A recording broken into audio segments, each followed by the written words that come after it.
Good evening. My name is Michael Paul. I am the commander of Specialized Investigations.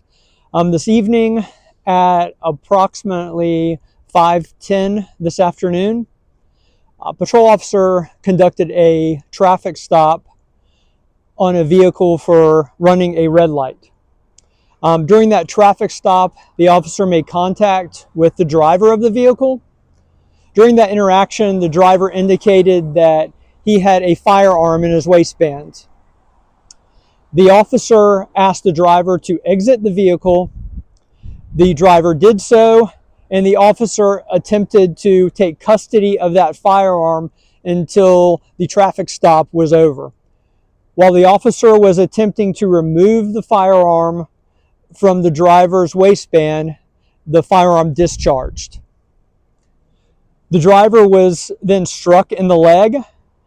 The officer on the scene, as well as another backup officer, immediately gave first aid and also applied a tourniquet, called rescue, and the driver was taken to the hospital where he is in stable condition.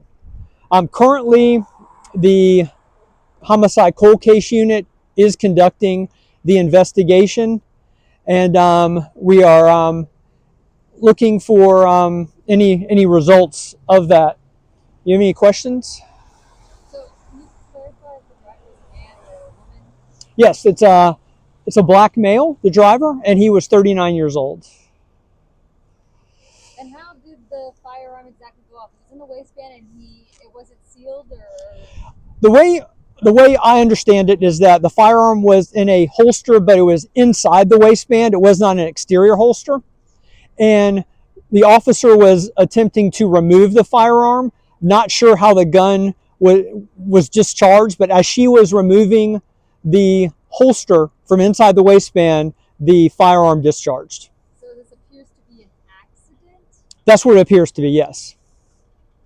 The person in the car, they weren't objecting to any of this? They were kind of going with the flow, or was there any struggle of any type? No, they were cooperative. No struggle at all.